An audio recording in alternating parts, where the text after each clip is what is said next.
Thank you. Good morning. I don't need that, I think, because I'm going to click on my PC over here. Otherwise, it will be strange. So I'm going to talk about the network society and 5G. And anyone that happened to be at the Mobile World Congress last or a couple of weeks back, this was the main theme, the 5G, Internet of Things, and cloud. So that's what this is going to be. But it's not going to be only to talk about the high-level stuff that people talk about at that. I will try to go into how we at Ericsson work at getting this vision into reality. Of course, we are not 100% there yet, since 5G is not there yet, but we are on our way. So starting with the network society. So everything that can benefit from being connected will be connected. That's the essence of the network society vision. And that's basically, you can look at this slide and you can see a lot of gadgets, a lot of stuff that will be connected. And you're going to miss a lot of stuff that you think is going to be connected, and I'm saying yes, they are missing. So please send me more pictures. I can add that on this slide, because there's going to be a lot of things that's going to be connected. And it's not going to just be things. It's going to be more about how we interact as humans as well, with things and with each other. And of course, this is, I would say, a positive impact on society in general. Since all things that are sort of being connected, they get smarter, they can do more things, go faster, and that will, of course, improve the productivity and our sort of the society and the wealthness of society. So all this together will have a positive impact on society. So it's a good thing that we are connecting everything that will be benefit from being connected. Having said that, it's not just to say that it's Ericsson that needs to do this, or it's Nokia that needs to do this, or it's the telecom industry that needs to do this. It has to be an industry-wide solution, but in order to do that. It's not just the telecom people like the Ericssons and so on. It's not only the IP network people, it's the whole community, everybody that needs to meld together and get together and make an industry solutions based on sort of the network solutions that exist and how we evolve from our networks from today with cloud solutions. Of course, we also have to respect that there is a lot of devices that needs to be developed, not just the handhelds that we are so used to working with and having and running around with the smartphones and so on. It's also the smaller pieces that needs to be connected in every small little sensor or gadget or machineries and so on.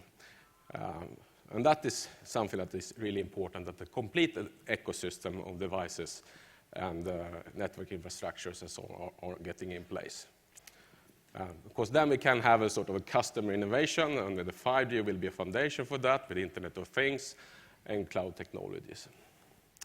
So entering into 5G, what do we say from Ericsson on 5G? It's basically sensors everywhere. There are going to be a lot of sensors all over the place that can send data to someone, somewhere, sometime, anytime, in any place. And of course, we have to have broadband and media. That's the foundation, the mobile broadband that we are having today. That's going to be the foundation for this, and the media. Today, it's basically a huge amount of video that's being transferred to people, to the smartphones, and to the laptops, and to their homes. But it's going to be a lot of more other things as well when everything else is getting connected, like the smart vehicles, when the transport people are taking benefit from knowing where people are, where the congestions are in the traffic, so that they can avoid traffic and get the fastest, smartest, most economical route to the goal of delivering whatever they are delivering.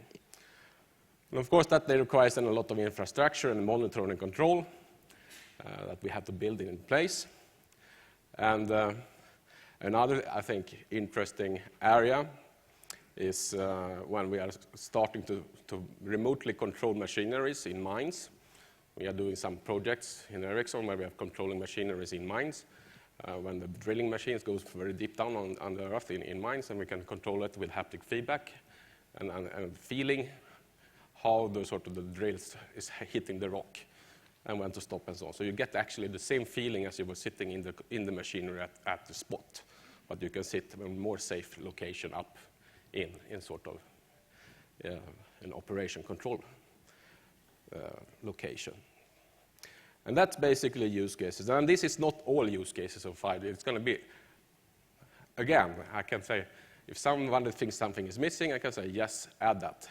Because 5G is going to be the next big thing from the cellular industry, how to be able to ensure that people can connect anything at any time in any place, so that it's sort of getting connected.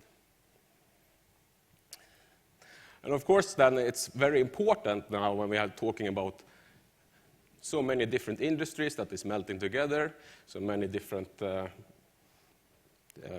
players that want to be part of this, that we have sort of a one big architecture that is common, that we can relate to, so that we can build the different pieces, because there cannot be one player that builds the whole thing.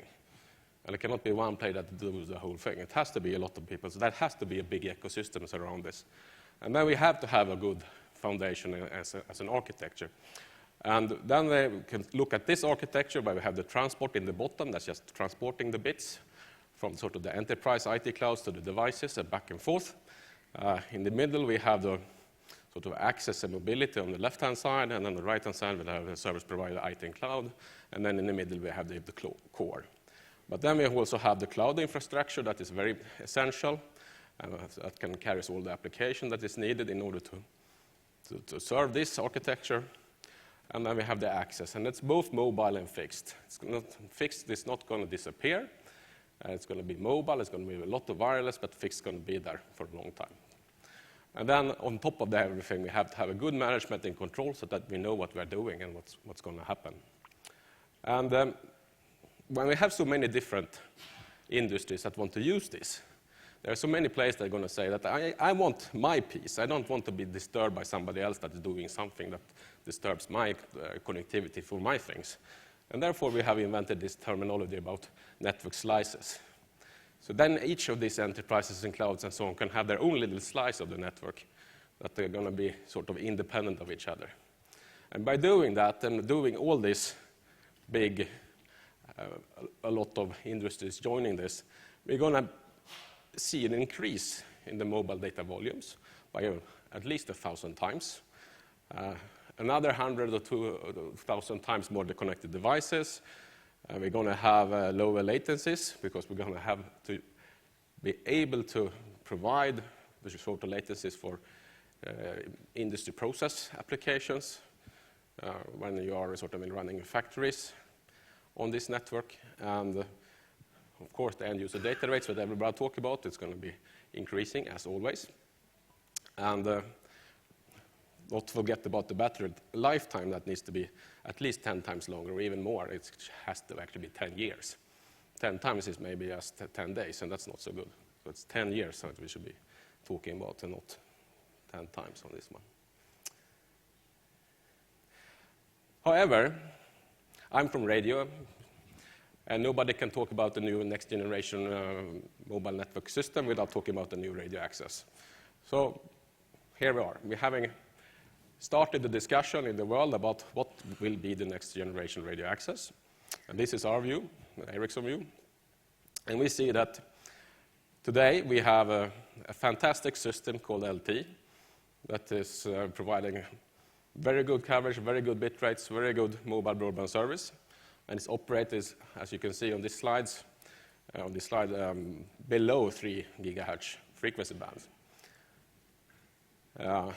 And there, well, on that side, it's going to be continue to develop and evolve because many of these use cases that I talked about can be solved by LT. It's not a new radio access technology that is needed to solve all these use cases. We can use that, solve that with the existing radio access technology, the LT.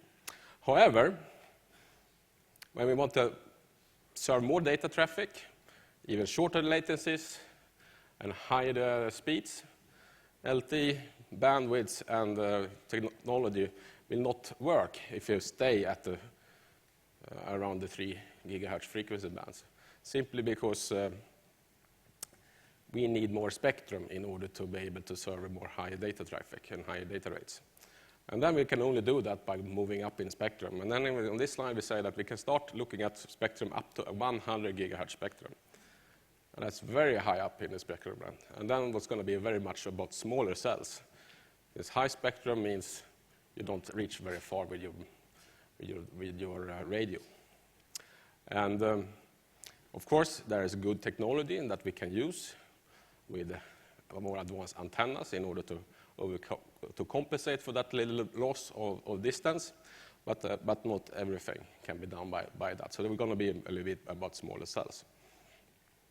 And I would say also that I think it's important to understand that in order to get the higher speeds, we need higher bandwidths. And higher bandwidths here means maybe up to 1 gigahertz bandwidth.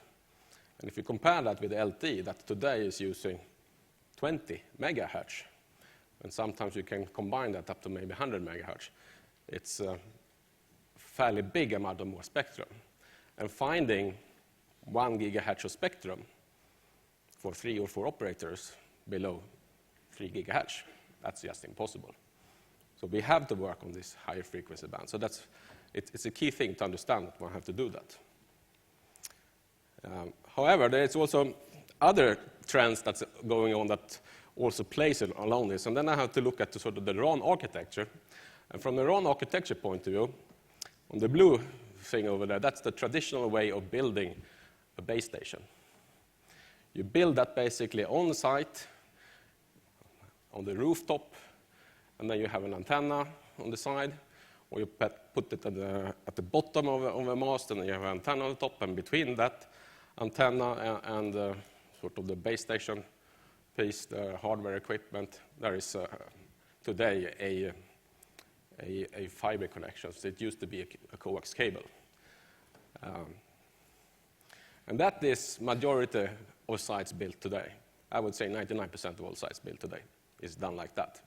It's very short distance on these fiber connections between sort of the processing part and the radio part. However, in certain parts of the world today, Asia is one part, but there's also certain big markets in the US that is doing this.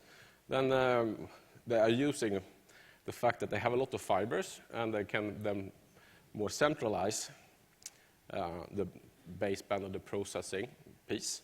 That's illustrated by this green figure here. And then we have the sort of called CIPRI link, which is basically sending the raw antenna data up to the antennas for the power amplifiers, and then it's transmitted out of the air. The issue with this CIPRI is that it is quite latency demanding. We cannot tolerate a lot of jitter on that, and we cannot tolerate the long distance, because we basically only can have tolerated 100 microsecond delay here. So that basically gives us a distance from the antennas to this green place, about a radius of CIPRI distance of 15 kilometers or something. And that is sort of key to understand, that you can't think that centralizing this means centralizing it in a very central, like a data center, because that is far too far away from a radio point of view. But still it's happening, and the reason why it's happening on this scale is that if you can do this, you can actually make radio interface gains by combining antenna streams from the different sites. And fundamentally, that's very good from especially in the uplink point of view. You can receive the same signal from many places, and you can combine it, and then you get a better performance. And in the downlink, you can actually do some clever scheduling, so you avoid sending data to somebody that's going to be destroyed by somebody else's data. And however, going forward, if we look at 5G and we talk about these wide bandwidths that I was talking about, and the data rates and the low latency, this CIPRI interface may not be the most optimal interface. This is high bandwidth consumption, and it actually scales with the number of antenna streams and the frequency bandwidth. So if we go up in spectrum, we're going to have wider bandwidth, 1 gigahertz bandwidth maybe, And in order to overcompensate, because we are up in spectrum, we need to do advanced antenna systems. And advanced antenna systems means that we take maybe 128 antenna elements instead of 2 that we used to in the LTE. So it's maybe 64 times higher, just like that. And it's very easy to calculate that you will have terabits of data going into this green bubble in the future, unless we do something. And what we are, even if we could do that, there is no operator in the world that will invest in that fiber replacement because it's so short distance anyway. So what we do then is we need to do some other kind of split than the SIPRI split, which is the radio and the processing split. And then it comes sort of our view, the Ericsson view on this split, is that we would like to minimize the data on the data rates, and we would also like to get out of the sort of the tight connection between the radio interface timing and this latency on this link. And if we then make the split as we have indicated here in between what is called the sort of the upper part of the layer 2 and the lower part of layer 2, we can reduce the bandwidth is basically determined by the usage bit rates that we would like to provide, and the latency is also determined by the latency we would like to provide to the end users.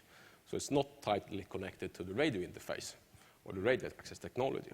There are other splits that you could think of, but we think this is the best because it sort of decouple these kind of properties that we would like to avoid, so that we get much more tolerance to jitter on this interface, and we get much more less bandwidth requirements. So that we think is good. Still, it's going to be a lot of the old sites going to still be built and be around for a long time. And the same goes with this more advanced SIPRI kind of centralized, at least for LTE, going to still be around.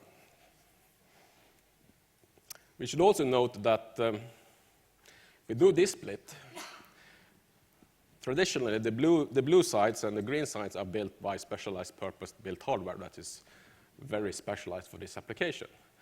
Whereas if you go for the orange part, at least the upper part, there is much more better ways of building it. You can actually use more like commercial cloud systems on doing that. So that's what we intend to use on this.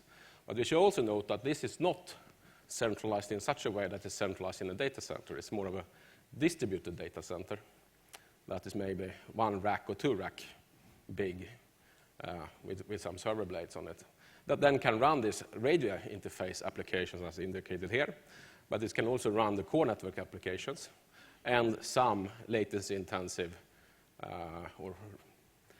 applications. For instance, if you would like to have this controlling a factory, it should be very close to the factory, this data center. Okay. 3GPP, who is the one that specifies the radio interface of the futures and LTE and so on, have not really started. They're going to start very soon to discuss what is the new radio access technology. So this slide shows our view. We could say that going forward, it is so that we have basically been touching all the 4-letter acronyms that exist in academia about OFDM, CDMA, TDMA, FDMA, and so on. So we still think that OFDM that we selected for LTE is a very good choice. That's going to be there. So that's our main target. We can apply a few technologies on top of the OFDM so that we can get special properties from it. So then we do some digital filtering and so on, and digital processing before, so we can get single carrier kind of properties, still using OFDM as a bottom. We also think that all these antenna technologies is going to be a key. We have to do that because they're going up in frequency bands to overcome it. But it will also fall down a little bit into sort of practically possible frequency bands below 6 gigahertz. And when I say practical, I would say that an antenna, I don't know if anyone has seen an antenna on 1 gigahertz band is as tall as me or twice as my size. And that's just one antenna element. And if you would like to have, well, it can be 8 antenna elements stacked on top of each other, but anyway, it's one. And if you would like to have 128 of me, it's fairly big. So it's going to be impractical to place that on many places. It's going to be very big. So that's going to be practical problems to solve also on this. But if you go up in frequency bands, like on 28 gigahertz, the same amount of antenna elements you can squeeze in this size. So that is the good thing by going up in frequency. I think I skip the rest on this. And just say that, okay, we talk a lot about 5G, and there's going to be a new radio access technology. I said that 3GPP has not really started yet, so this is the timeline, and we are shooting at having a commercial launch around mid-2019. And that's what's called the NX Phase 1. And that's what's going to be ready by mid-2018, and it's going to start basically now with what's called a study item where people can gather ideas, and then we're going to specify a first phase that will not have all the bells and whistles and not have all the features that is needed to solve all the use cases that we will think about. That's going to come in phase 2, hopefully, or phase 3, or phase 4, or phase 5, because 5G, we're going to be, as for LT, it's going to be going and living until 2025, 2030, or so. And then we're going to think about 6G. But meanwhile, it's going to be a lot of, we are doing test beds, it's going to be field trials, it's going to be end-to-end commercial, pre-commercial trials on these new technologies that you're going to hear about. And I would say that we are engaging ourselves as Ericsson with many different players. The traditional one, we have over 20 operators that we are doing official trials with on 5G. But we also have 15 industry pilots, for instance, with mining companies, with ABB on remote controlling robots, with vineyards, and with other players in other types of industries that is not the common operator industries, but is sort of the industry, how to sort of span the complete network society. And of course, we have our test bed that is delivering 25 gigabits per second. And you can see this from the Mobile World Radio Conference, where we had a big stand there. We have a moving terminal that can go back and forth, that is called the UE1 here. And we have a UE2 that unfortunately didn't fit in this picture. We are running on 800 megahertz bandwidth. On this one, we are using the 15 gigahertz frequency band, and we have 512 antenna elements in our base stations. So we are running 8 spatial streams. It's 8 times 8 MIMO, you could say, and 256 QAM, and at the same time 2 terminals. So this is sort of just proving that the technology is there, it's working, we can do it. It's still a little bit big. Especially the terminals has to shrink a lot, but it's still a bit big, but the technology is there, and we can utilize this and use this. And this was indoor. We're doing it with industry leader entity Docomo, also in Japan, in their research facilities, where we can see outdoor, and we have speeds of 9.3 gigabit per second here at 120 meters. So it's, the small cell is not that small. And this is going to be the interesting thing to really understand how this higher frequency band can be utilized both indoor and outdoor.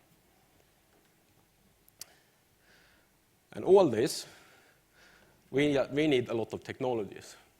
And technologies, of course, is hardware with high performance and low power consumption.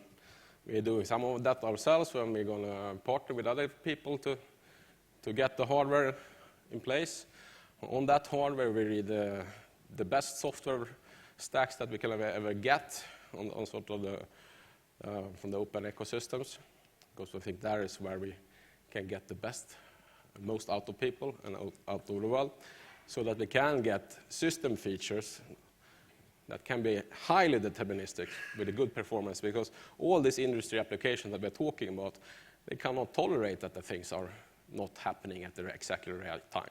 It just has to happen, otherwise there will be some problems in the processing factory, and And then just imagine if we do some remote surgeries or something like that, and if something goes wrong. That's not just going to happen. So we have to have highly deterministic performance on this. And therefore, we really appreciate that we have the sort of the frameworks for these applications and multiple hardware platforms. Since, as I saw, the architecture, there are many different places where we need to be our gear at, and it cannot really be the same hardware in all places. It has sometimes be very special purpose-built hardware, and sometimes it has to be this very generic cloud-based kind of hardware. And we need to be able to move our applications in between in a good way. Because we cannot afford to develop applications for the radio every time for every little piece of every kind of architecture or every spot on where our gear will be standing. And therefore, I will just end up by saying that we need you. Because you are a key part of this community, making a lot of things that is good for us, that we can utilize and be. And it's room, I would say, it's a room for everybody in the network society, because we as Ericsson cannot do this ourselves. We need help from everybody. And even our sort of competitors need to be there to help us doing this. So it's all of us, it's you, all of us, and other people that are not here that needs to be sharing the same vision, trying to make sure that we can connect anything that will benefit from being connected, that will be connected in the future. With that, I thank you all. And I don't know if there is some time for some questions, but otherwise I have some time for that.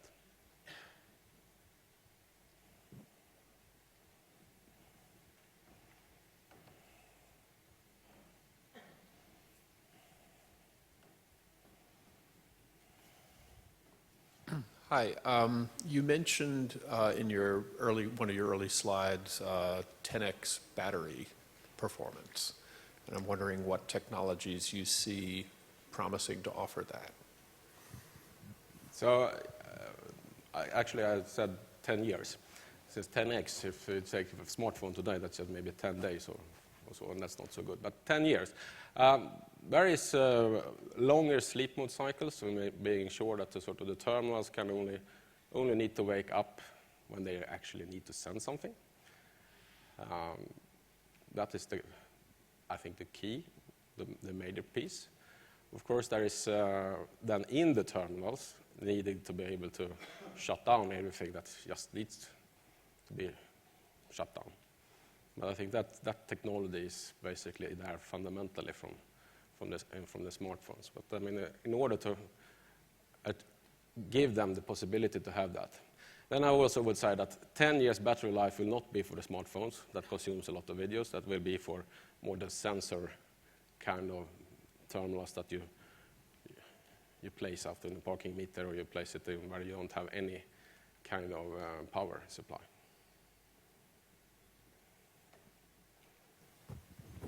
Hi.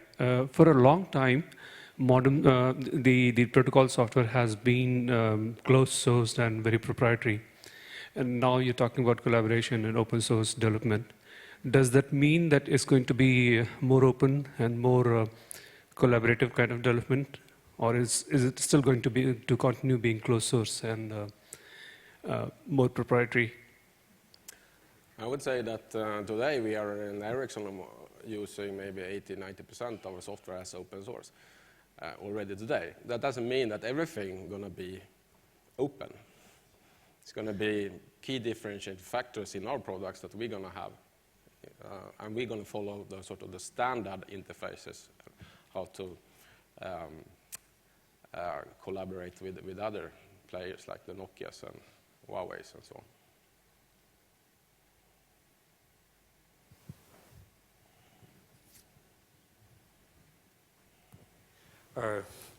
So you mentioned several kind of different architecture to support your 5G kind of future. You mentioned like in the base station side, in the operating system side, even the open FV side. If we say one thing, if we moved ARM-based processor to the base station, so what is the #1 challenge you want to solve with Linaro, with Huawei, with the partners this year, I mean? Well, this year.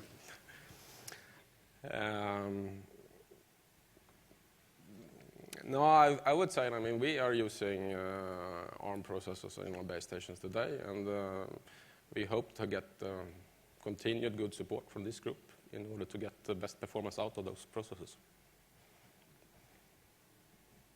I cannot say more than that. Any other questions? I think we have time if we had one more. Right.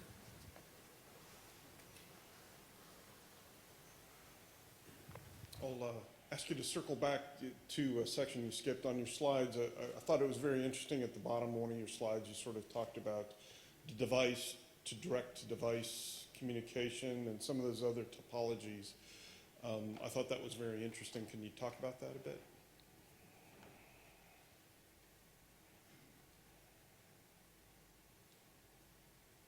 Yeah. Yes. So already in 3GPP release, whatever number it was, LT at least, there is a device-to-device component that is specified. And for the 5G, for the newer technologies, we think that should be not thought of from the start, not added as an add-on later on, because add-ons has a tendency not to be as optimal as it can be if you think about it from the start. Another thing I would like to mention then is that we have this ultra-lean design concept. That means that we should not add anything that sort of is mandatory to be always on in order to be able to add things later on that we can do in a better way. Because the problematic thing is that as soon as you've done your first release of this, it's like this billions of terminals, they are not wrong. You have to solve them, you have to work with them. And if they just require a specific signal to be transmitted, regardless of whether it's actually needed or not, then you have to transmit that. And that's one of the flaws we have with LTE today, that there are some signals that we always have to transmit. And that has made us have to take detours in order to get sort of the device-to-device in a good way. And if we think about it from the beginning, then we can make it better. So it's part of the beginning. And another thing that is part of the beginning is on the right-hand side here also, which is sort of the backhaul, self-backhauling technology, which you could think is very similar to us, a device-to-device kind of solution. Okay. All right. So please join me in thanking Per for coming all this way and sharing his thoughts with us. Thank you.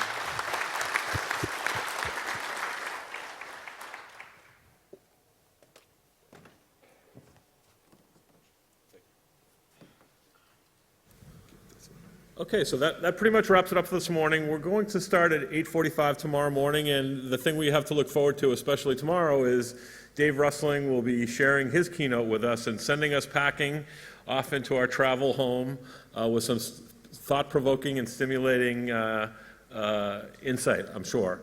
There's coffee out there. If there's anything that we can do to help make your week or your day better, please don't hesitate to stop by the registration desk and ask. So have a great day, and we'll see you tomorrow.